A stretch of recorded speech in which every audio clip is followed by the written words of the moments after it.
আমাদের সব কর্মগুলো ফাইল আকারে, কিতাব আকারে প্রস্তুত হয়ে যাচ্ছে। ওই যে ইয়াউমুল হাশর, যেই দিন আমাদের সকলকে একত্রিত করা হবে, সেই দিন প্রত্যেকের কর্মের আমলনামা, ফাইল, এভিডেন্স, দলিল প্রত্যেকের হাতে আল্লাহ তাআলা পৌঁছায়া দিবে। কেউ বা ওই আমলনামা ডান হাতে পাবে, কেউ বা বাম হাতে পাবে। ডান হাতে যারা পাবে তারা সফল, বাম হাতে যারা আমলনামা পাবে তারা ব্যর্থ। ডান হাতে যারা আমলনামা পাবে তারা কত আনন্দিত হবে। আল্লাহ তাআলা তাদের অভিব্যক্তি কেমন হবে? কোরআনুল কারীমে আল্লাহ তাআলা বলেন, ফাআম্মা মান উতিয়া কিতাবাহু বিয়ামিনি ফায়াকুলু হাউমু ইকরাউ কিতাবিয়া ইন্নী যানানতু আন্নী মুলাকিন হিসাবিয়া। ডান হাতে যারা আমলনামা পাবে খুশিতে মানুষদেরকে বলবে, ফায়াকুলু হাউমু ইকরাউ কিতাবিয়া, এই তো আমার কিতাব, এই তো আমার আমলনামা, তোমরা পড়ো, আমার আমলনামা পড়ো। সে তো আনন্দিত। তাকে যদি প্রশ্ন করা হতো, কেন তুমি ডান হাতে আমলনামা পাইলা, কেমন যেন এই প্রশ্ন করার আগেই সে জবাব দিয়ে বলবে, ইন্নী যানানতু আন্নী মুলাকিন হিসাবিয়া। আমি ডান হাতে আমলনামা পাবার কারণ হলো আমি এই ব্যাপারে দৃঢ় ধারণা রাখতাম, দৃঢ় বিশ্বাস রাখতাম যে আমাকে আমার কর্মের হিসাবের মুখোমুখি হওয়া লাগবে। দুনিয়াতে যারা আখিরাতে দুনিয়ার কর্মের হিসাবের মুখোমুখি হওয়া লাগবে, এ বিশ্বাস দুনিয়াতে যার যত দৃঢ়, দুনিয়ার মধ্যে তার কর্ম, তার আমল তত সুন্দর। ঠিক কিনা বলে? আরেকজন তো বাম হাতে আমলনামা পাবে, এমন নয় যে মনে চাইলেই ডান হাতে আমলনামা নেওয়া যায়, মন চাইলেই বাম হাতে নেওয়া যায়, তা না। বরং যে বাম হাতে আমলনামা পাবে তার বাম হাতটা বুক চিরে পেছন দিকে নেওয়া হবে, বাম হাতে আমলনামা দেওয়া হবে। সে বলবে, ওয়া আম্মা মান উতিয়া কিতাবাহু বিশিমালি ফায়াকুলু ইয়া লাইতানি লাম উতা কিতাবিয়া। বাম হাতে যে আমলনামা পাবে সে বলবে, ইয়া লাইতানি লাম উতা কিতাবিয়া, হায় দুর্ভোগ, আমি যদি আমার এই কিতাব, আমার এই আমলনামা না পাইতাম কতই না ভালো হতো। ওয়ালাম আদরি মা হিসাবিয়া, আমি যদি আমার হিসাব সম্পর্কে না জানতাম কতই না ভালো হতো। আফসোস করবে।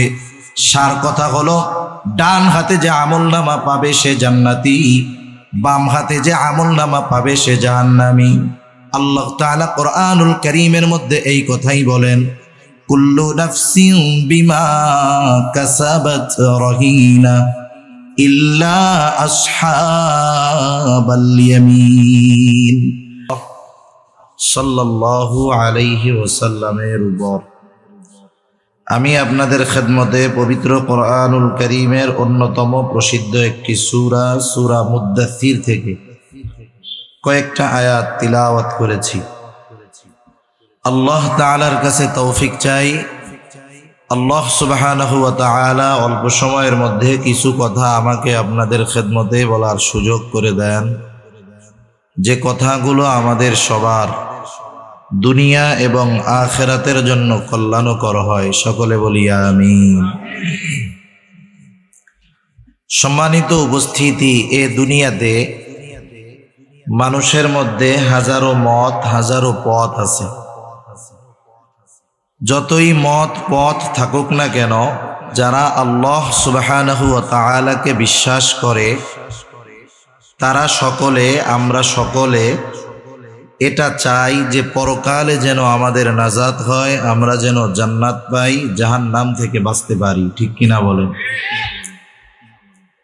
জান্নাত যদি পেতে হয়, জাহান্নাম থেকে যদি বাঁচতে হয়, তাহলে আমাদেরকে এ কথাগুলো জানার দরকার যে কোন কাজ করলে জান্নাতে যেতে হবে আর কোন কাজগুলোর কারণে জাহান্নামে যাওয়া লাগবে। আল্লাহ সুবহানাহু ওয়া তাআলা ও রাসূল আকরাম সাল্লাল্লাহু আলাইহি ওয়াসাল্লাম আমাদেরকে এ ব্যাপারে সুন্দর দিক নির্দেশনা নবীজি সাল্লাল্লাহু আলাইহি ওয়াসাল্লাম দিয়ে গিয়েছেন।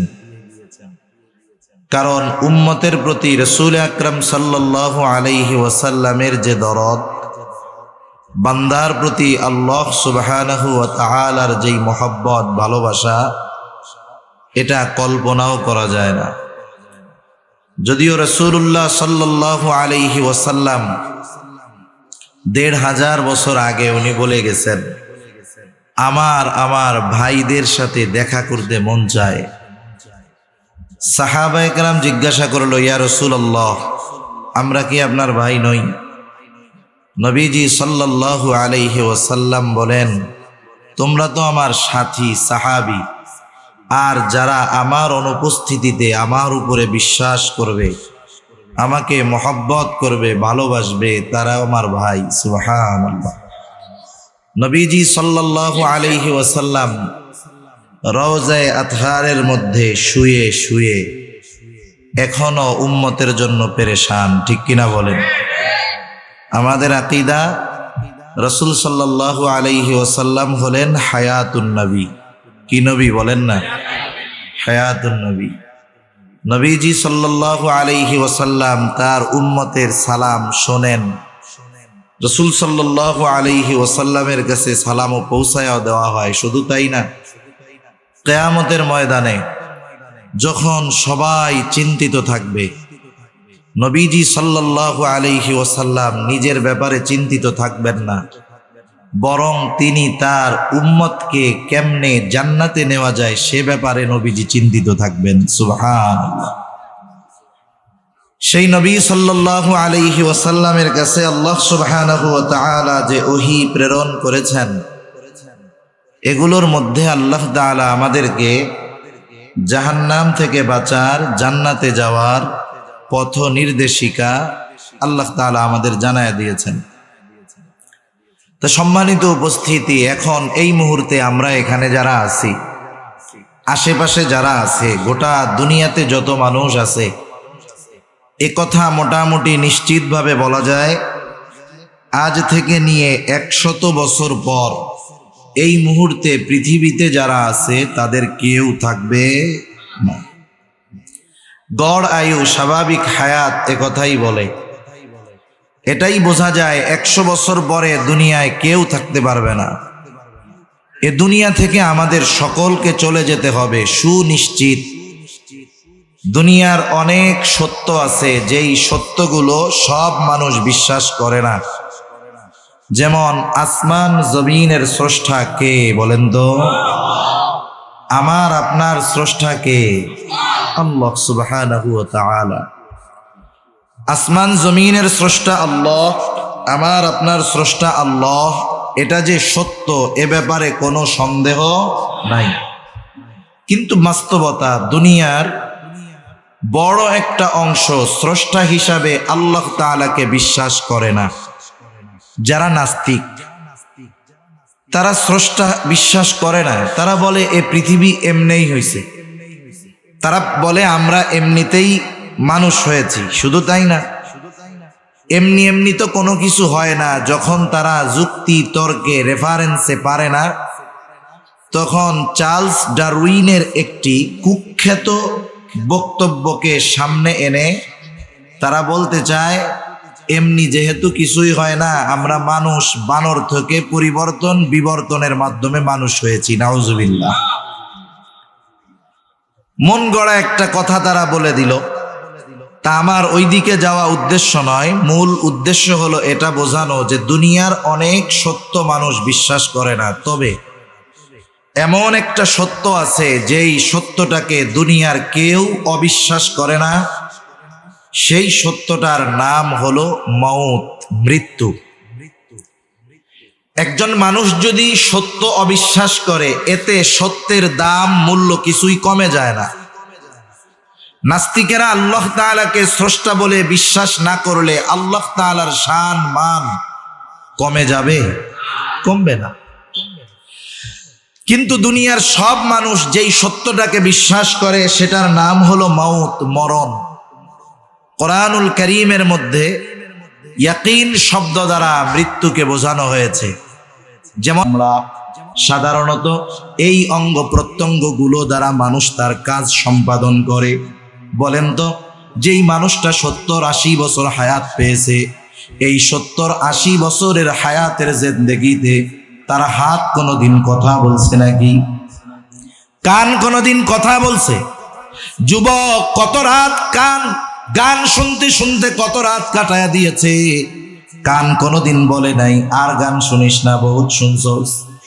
চোখ দিয়ে কত রাত মোবাইল দেখে দেখে কাটায়া দিয়েছে, কোনোদিন এই চোখ বলে নাই বহুত হইছে আর দেখিস না।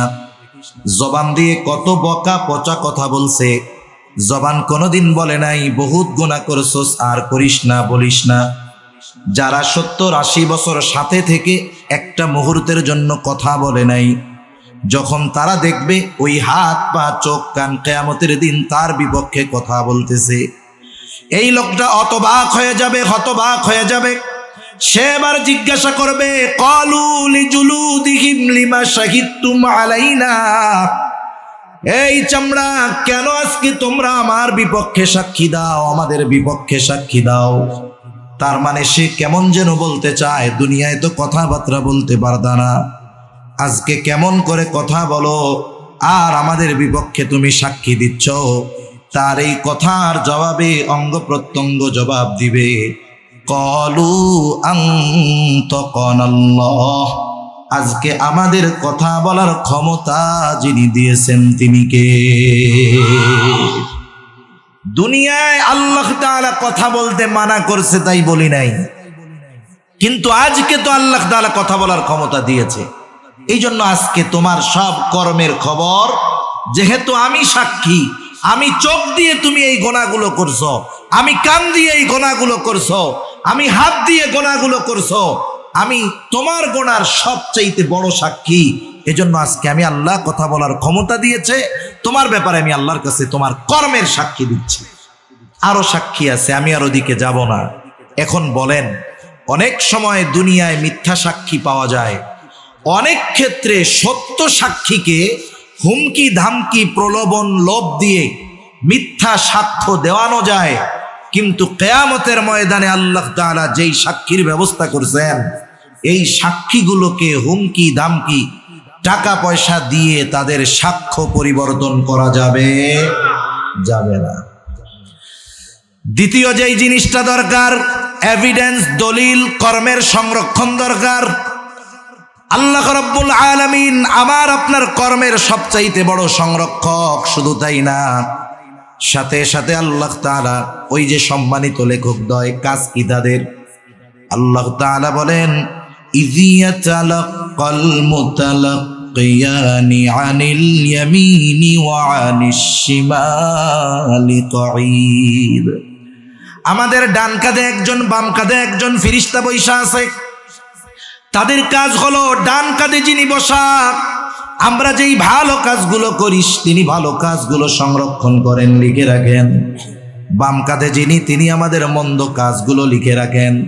শুধু তাই না, আরো একজন ফেরেশতা আমাদের সাথে আছে, তার কাজ হলো গোটা হায়াতের জিন্দেগিতে আমি আপনি যত কথা বলি সব কথাগুলো ওই ফেরেশতা রেকর্ড করে রাখে। আল্লাহ রাব্বুল আলামিন বলেন, মা ইয়ালফিযু মিন কাওলিন ইল্লা লাদাইহি রাকীবুন আতীদ। আল্লাহ তাআলা বলেন, সদা তৎপর একজন ফেরেশতা, মা ইয়ালফিযু মিন কাওল, মানুষ জবান দিয়ে যা নিক্ষেপ করে, অর্থাৎ যেই কথাগুলো বলে, সদা তৎপর একজন ফেরেশতা কথাগুলো সংরক্ষণ করে রাখে। এই সময় এসে বিজ্ঞান বলতেছে, বিজ্ঞানীরা বলতেছে, মানুষ যেই কথাগুলো বলে কথাগুলো ধ্বংস হয়ে যায় না। আমি আপনি যেই কথাগুলো বলি কথাগুলো ধ্বংস হয়ে যায় না, বরং যত কথা জীবনে বলেছি সব কথাগুলো বাতাসের মধ্যে ভেসে বেড়ায়। বিজ্ঞান এই কথা বলতেছে যে মানুষের সব কথাগুলো বাতাসের মধ্যে আছে। বলেন তো, কিয়ামতের দিন আল্লাহ তাআলা যদি বাতাসকে বলে, বাতাস, বখতিয়ার পাড়ার আব্দুর রহিম গোটা হায়াতের জিন্দেগিতে যত কথা বলছে সব কথাগুলো আমার সামনে হাজির করো, বলেন তো এই কাজটা আল্লাহ তাআলার জন্য শুধু সহজ নাকি অতি সহজ? অতি অতি সহজ আল্লাহ তাআলার কাছে। এজন্য আমাদের কর্ম সংরক্ষণের ব্যবস্থাও আল্লাহ তাআলা রাখছেন। আমাদের সব কর্মগুলো ফাইল আকারে, কিতাব আকারে প্রস্তুত হয়ে যাচ্ছে। ওই যে ইয়াউমুল হাশর, যেই দিন আমাদের সকলকে একত্রিত করা হবে, সেই দিন প্রত্যেকের কর্মের আমলনামা, ফাইল, এভিডেন্স, দলিল প্রত্যেকের হাতে আল্লাহ তাআলা পৌঁছায়া দিবে। কেউ বা ওই আমলনামা ডান হাতে পাবে, কেউ বা বাম হাতে পাবে। ডান হাতে যারা পাবে তারা সফল, বাম হাতে যারা আমলনামা পাবে তারা ব্যর্থ। ডান হাতে যারা আমলনামা পাবে তারা কত আনন্দিত হবে। আল্লাহ তাআলা তাদের অভিব্যক্তি কেমন হবে? কোরআনুল কারীমে আল্লাহ তাআলা বলেন, ফাআম্মা মান উতিয়া কিতাবাহু বিয়ামিনি ফায়াকুলু হাউমু ইকরাউ কিতাবিয়া ইন্নী যানানতু আন্নী মুলাকিন হিসাবিয়া। ডান হাতে যারা আমলনামা পাবে খুশিতে মানুষদেরকে বলবে, ফায়াকুলু হাউমু ইকরাউ কিতাবিয়া, এই তো আমার কিতাব, এই তো আমার আমলনামা, তোমরা পড়ো, আমার আমলনামা পড়ো। সে তো আনন্দিত। তাকে যদি প্রশ্ন করা হতো, কেন তুমি ডান হাতে আমলনামা পাইলা, কেমন যেন এই প্রশ্ন করার আগেই সে জবাব দিয়ে বলবে, ইন্নী যানানতু আন্নী মুলাকিন হিসাবিয়া। আমি ডান হাতে আমলনামা পাবার কারণ হলো আমি এই ব্যাপারে দৃঢ় ধারণা রাখতাম, দৃঢ় বিশ্বাস রাখতাম যে আমাকে আমার কর্মের হিসাবের মুখোমুখি হওয়া লাগবে। দুনিয়াতে যারা আখেরাতে দুনিয়ার কর্মের হিসাবের মুখোমুখি হওয়া লাগবে, এ বিশ্বাস দুনিয়াতে যার যত দৃঢ়, দুনিয়ার মধ্যে তার কর্ম, তার আমল তত সুন্দর। ঠিক কিনা বলে? আরেকজন তো বাম হাতে আমলনামা পাবে, এমন নয় যে মনে চাইলেই ডান হাতে আমলনামা নেওয়া যায়, মন চাইলেই বাম হাতে নেওয়া যায়, তা না। বরং যে বাম হাতে আমলনামা পাবে তার বাম হাতটা বুক চিরে পেছন দিকে নেওয়া হবে, বাম হাতে আমলনামা দেওয়া হবে। সে বলবে, ওয়া আম্মা মান উতিয়া কিতাবাহু বিশিমালি ফায়াকুলু ইয়া লাইতানি লাম উতা কিতাবিয়া।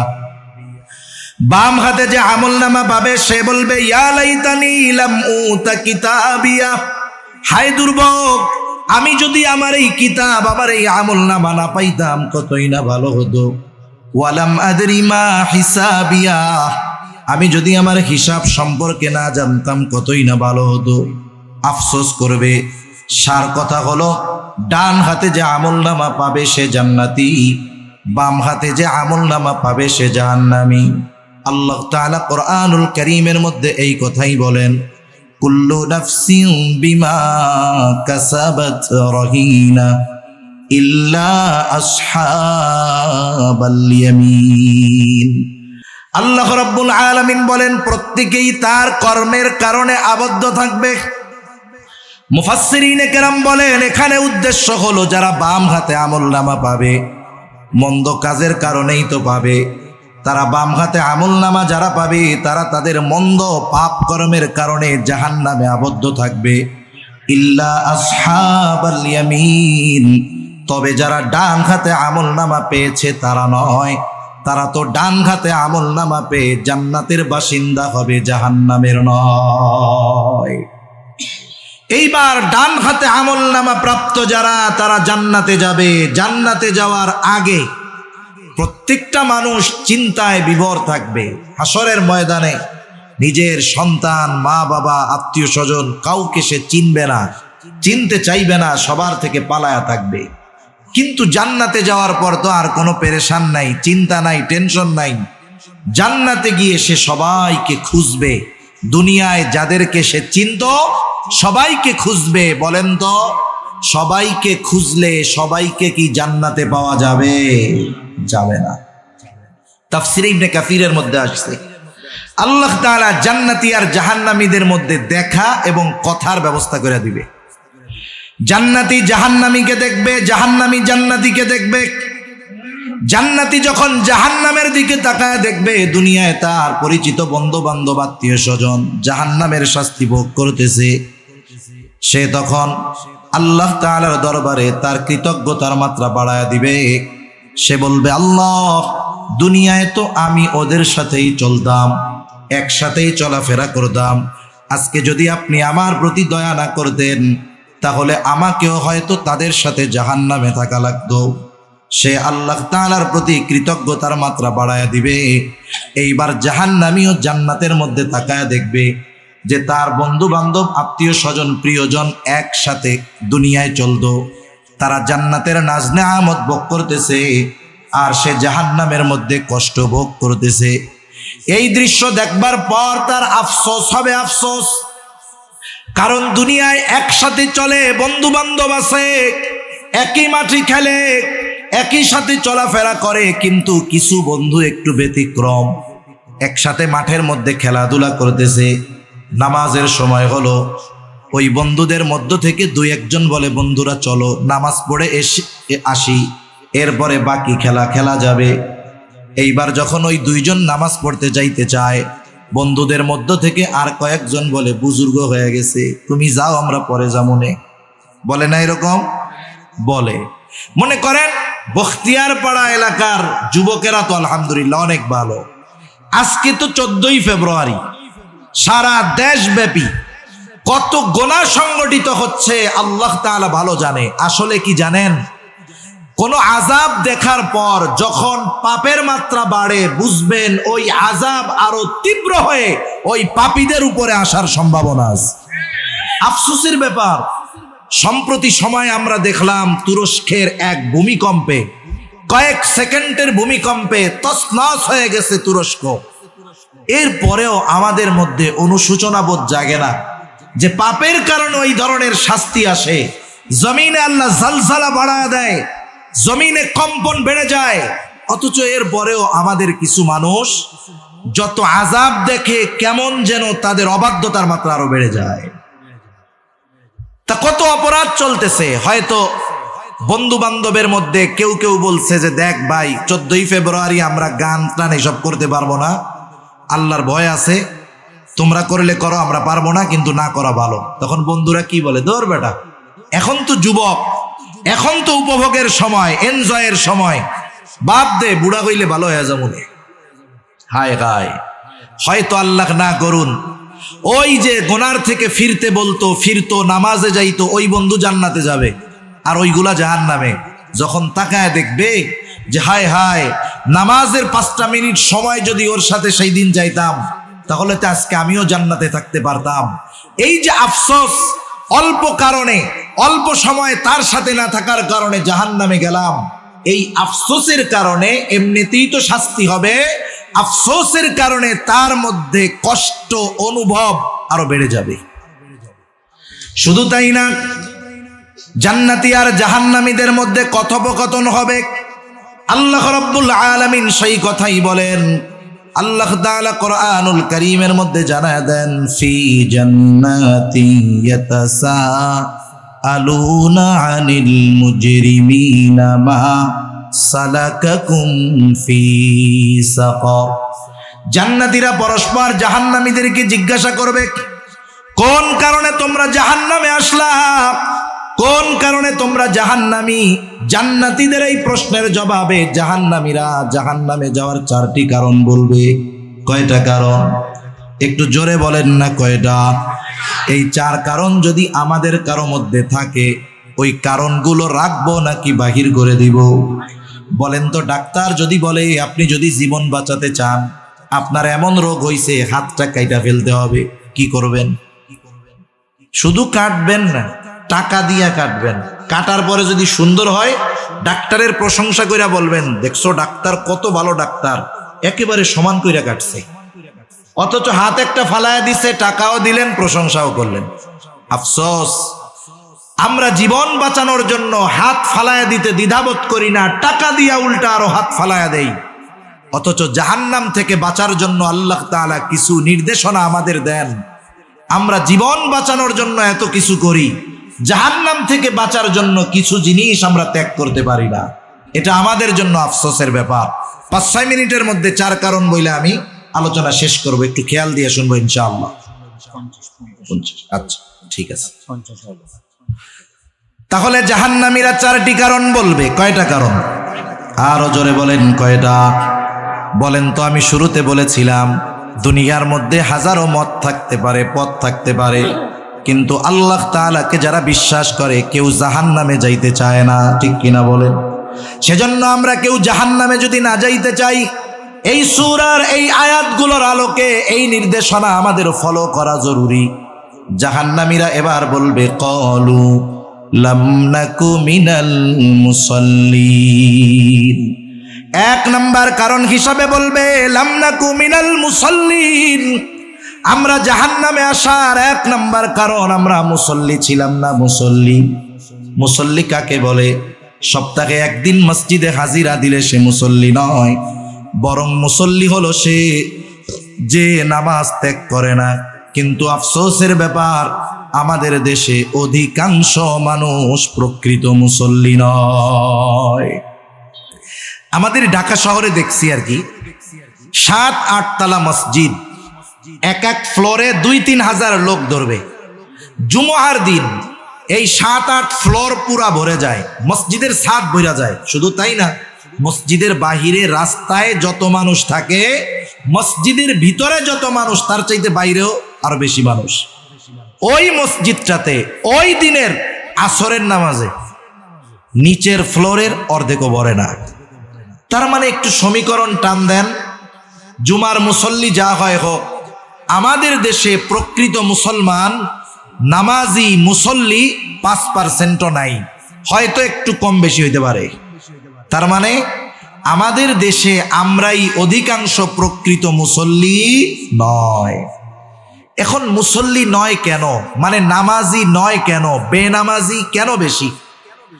আপনি আমি যদি নামাজ না পড়ার কারণগুলো অনুসন্ধান করি, মুসলমান নামাজ কেন পড়ে না, কারণ হিসাবে পাওয়া যাবে যে সে তার দুনিয়ার কর্মকে প্রাধান্য দিয়ে নামাজ পড়ে না। আপনি যদি খুঁজেন ব্যবসায়ী নামাজ পড়ে না, কেন পড়ে না? ব্যবসার কারণে পড়ে না। সিএনজিওয়ালা নামাজ পড়ে না, কেন পড়ে না? তার সিএনজি চালানোর কারণে পড়ে না। যে নৌকা চালায় নামাজ পড়ে না, কেন পড়ে না? নৌকা চালানোর কারণে পড়ে না। চাকরিজীবী নামাজ পড়ে না, কেন পড়ে না? চাকরি করার কারণে পড়ে না, ঠিক কিনা বলেন? একটু বুঝে থাকলে আমাকে একটু জবাব দেন তো। মানুষ যে কাজ করে, কর্ম করে, এগুলো কেন করে? রিজিকের জন্য, তাই তো?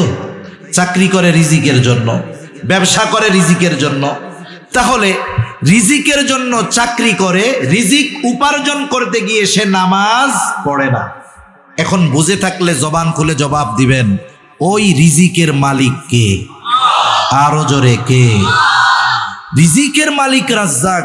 রিজিক পাওয়ার যেই পদ্ধতি বলল, সেই পদ্ধতি বাদ দিয়ে যদি আমরা রিজিক তালাশ করি, আসল রিজিক পাওয়া যাবে? রিজিকের মালিক কি বলে? রিজিকের মালিক বলে ওয়ামুর আখলাকা বিসসালাতি ওয়াসতাবির আলাইহা লা নাসআলুকা রিজকা। রিজিকের মালিক বলে তুমি তোমার অধীনস্থ যারা আছে নামাজের আদেশ করো, তুমিও তার উপরে অটল থাকো। তার মানে তুমি নামাজি হও, ঘরের মানুষদেরকে নামাজি বানায় দাও। তাইলে কি হবে? আল্লাহ তাআলা বলেন, বান্দা লা নাসআলুকা রিজকা, আমি আল্লাহ তোমার কাছে তো রিজিক চাই না, কিন্তু তুমি মুসল্লি, ঘরের মানুষ যদি মুসল্লি হয়ে যায়, নাহনু নারযুকুকা, তুমি মুসল্লি, ঘরের মানুষ মুসল্লি, আমি আল্লাহ তোমাকে এই জন্য রিজিক দিয়ে দিব। তাইলে আমরা তো ইমানদার, আমরা এ কথা বিশ্বাস করি আমার কর্ম, আমার চাকরি, আমার ব্যবসা আমাকে রিজিক দেয় না, রিজিক দেয় কে? আরো জোরে কে? সেই রিজিকের মালিক বলতেছে তুমি মুসল্লি হও, ঘরের মানুষকে মুসল্লি বানাও, আমি আল্লাহ তোমাকে রিজিক দিব। তাহলে যদি মুসল্লি হওয়া যায়, দুনিয়ার লাভ, রিজিক পাওয়া যাবে, সাথে সাথে জাহান্নাম থেকে বাঁচা যাবে। এই জন্য জাহান্নামীরা তাদের জাহান্নামে যাওয়ার 1 নাম্বার কারণ বলছে আমরা মুসল্লি ছিলাম না। আর আমরা মুসল্লি হব, কি হব একটু জোরে বলেন, আরো জোরে বলেন, কি হব? শত ব্যস্ততা থাক, নামাজ আমরা বাদ দিব না। এইবার 2 নম্বর কারণ, তারা বলবে ওয়ালাম নাকু নুতঈমুল মিসকিন, আমরা মিসকিনদেরকে খানা দিতাম না। সাধারণভাবে মানুষকে খানা খাওয়ানো ফজিলতের কাজ। কেউ যদি নিঃস্বার্থভাবে আল্লাহর জন্য খানা খাওয়ায়, একজন গরিব মানুষও যদি একজন কোটিপতিকে আল্লাহর সন্তুষ্টির জন্য খানা খাওয়ায়, ফজিলত আছে।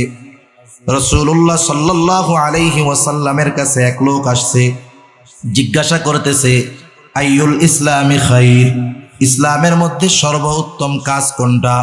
নবীজি সাল্লাল্লাহু আলাইহি ওয়াসাল্লাম উম্মতের রূহানি ডাক্তার, তিনি একই প্রশ্নের ক্ষেত্রে ব্যক্তিভেদে বিভিন্ন জবাব দিতেন। এই ব্যক্তির এই প্রশ্নের জবাবে নবীজি বললেন তুতঈমুত তাআম ওয়া তাকরাউস সালাম আলা মান আরাফতা ওয়া মান লাম তারিফ, তুমি মানুষকে খানা খাওয়াও, আর পরিচিত অপরিচিত সবাইকে বেশি বেশি সালাম দাও। তার মানে সাধারণভাবে কেউ যদি আল্লাহর সন্তুষ্টির জন্য খানা খাওয়ায়, ফজিলত আছে না নাই? এখন যদি এই খাবারটা একজন মিসকিনকে খাওয়ায়, নিঃস্ব, যার কোনো কিছু নাই, তাহলে ফজিলত বেশি না কম? কত বেশি? 1 নাম্বার, মিসকিনদের খানা খাওয়ানো মুমিনের কাজ, মিসকিনদের খানা না দেওয়া কাফেরদের কাজ। আল্লাহ তাআলা কোরআনুল কারীমের মধ্যে ছোট্ট একটা সূরা মাউনের মধ্যে কাফেরদের কয়েকটা ত্রুটির কথা বর্ণনা করেন। এর মধ্যে একটা দোষ, একটা ত্রুটি হলো ওয়ালা ইয়াহুদ্দু আলা তাআমিল মিসকিন, কাফেররা মিসকিনদের খাবার দেয় না, আর মোমেন আমরা মিসকিনদের খাবার দিব। মিসকিনদের খানা দিলে ফজিলত কি? আমি যদি নিজে খানা দেই, অপরকে যদি খানা খাওয়াইতে বলি, এতে লাভ কি? যারা বলে না তাদের ক্ষতি কি? সূরা ফাজরের মধ্যে আল্লাহ সুবহানাহু ওয়া তাআলা মানুষের রিজিক সংকীর্ণতার 4টি কারণ বর্ণনা করছেন। 4 কারণের মধ্যে একটা কারণ ওয়ালা তাহাদ্দুনা আলা তাআমিল মিসকিন। অর্থটা এইরকম যে তোমরা নিজেরাও তো মিসকিনদের খানা দাও না, সাথে সাথে অপরকে খানা দিতে তোমরা উৎসাহ প্রদান করো না। তাহলে যারা মিসকিনদের খানা দেয় না, অপরকে উৎসাহ দেয় না, দুনিয়ায় তারা রিজিক সংকীর্ণতার মুখোমুখি হয়। আর যারা মিসকিনদের খানা দেয়, তাদের রিজিক প্রশস্ত বানায়া দেন কে? আল্লাহ। সাথে সাথে ওই মিসকিন যদি আমার আপনার প্রতিবেশী হয়, তাইলে ওই প্রতিবেশী অভুক্ত মিসকিনকে খানা দেওয়া শুধু ফজিলতের কাজ নয়, ঈমানি দায়িত্ব। কারণ রাসূলুল্লাহ সাল্লাল্লাহু আলাইহি ওয়াসাল্লাম বলেন লাইসাল মুমিন আল্লাযী ইয়াশবাউ, ওই ব্যক্তি মুমিন নয় যে পেট পুরে খায় আর তার প্রতিবেশী তার পাশে অভুক্ত কাটায়। সেজন্য এই যে রমাদান মাস আসতেছে, রোজার মাস, অনেকে হয়তো আমরা প্ল্যানিং করতেছি এখন থেকে অনেক কিছু। এই পরিকল্পনা যেন শুধু আমার পরিবার এবং আমাকে কেন্দ্রিক না হয়, আমার আশেপাশে যারা গরিব অসহায় আছে, আমি তাদেরকেও আমার এই পরিকল্পনার মধ্যে শরীক রাখবো ইনশাআল্লাহ। রাখা যাবে না? আমি 10 কেজি খেজুর নিজের জন্য কিনছি, আমার প্রতিবেশীরে হাফ কেজি কিনে দিলে সে খুশি হবে। আমার অ্যাবিলিটি যদি থাকে, একটু চনা কিনে দিলাম, কিছু টাকা দিলাম যে মন যা চাই কিনো, পরিবারকে কিনে দিও, এটা ঈমান সম্পৃক্ত বিষয়। তাহলে জাহান্নামীরা জাহান্নামে যাওয়ার দ্বিতীয় কারণ যে তারা মিসকিনদের খানা দিত না, আমরা দিব। তৃতীয় কারণ ওয়া কুন্না নাখুদু মাআল খাইদিন, আমরা অনর্থক মজলিসে যারা মগ্ন থাকতো তাদের সাথে গিয়ে বসতাম। অনর্থক মজলিস জাহান্নামে যাওয়ার কারণ হবে। এখন আমরা কোন ধরনের মজলিসে বসবো, কোন ধরনের মজলিসে বসবো না, এর সুন্দর একটা নীতিমালা আছে। বুজুর্গানে দিন বলেন, তোমরা ওই ধরনের মজলিস পরিহার করো, ওই ধরনের মজলিসে বসবা না যেই মজলিসের মধ্যে দুনিয়া এবং আখেরাত, এই 2 জাহানের কোনো কল্যাণ নাই। অমন মজলিস থেকে তোমরা বেঁচে থাকো। মনে করেন এমন মজলিস যেখানে দুনিয়ার কল্যাণ আছে, বৈধ কল্যাণ, এটাও ভালো। আর যদি দ্বীনি মজলিস হয়, এই যে বসছেন দ্বীনি মজলিস, এই ধরনের দ্বীনি মজলিস যদি হয়, তাইলে তো ভালোর উপরেও ভালো। এই মজলিসগুলোর দ্বারা দুনিয়ারও উপকার, আখেরাতেরও উপকার। এর বাইরে যত মজলিস হয়, আমাদের অঞ্চলগুলোতে চায়ের দোকানগুলো অনর্থক মজলিসের এক একটা ফ্যাক্টরি, কারখানা, যেখানে বসে অনেক অনর্থকতা হয়, ওই ধরনের মজলিস থেকে বাঁচবো। 4 নাম্বার, কিয়ামতের প্রতি আমরা দৃঢ় বিশ্বাস রাখবো। এই 4টা বিষয় যদি অর্জন করতে পারি, আশা করা যায় জাহান্নাম থেকে বাঁচা যাবে। আল্লাহ সুবহানাহু ওয়া তাআলা জাহান্নামীরা এই সূরার আলোকে যেই 4 কারণে জাহান্নামী, এই কারণগুলো থেকে আমাদের বেঁচে থাকার তৌফিক আল্লাহ দান করুন। সকলে বলি আমিন। ওয়া আখিরু দাওয়ানা আনিল হামদুলিল্লাহি রাব্বিল আলামিন।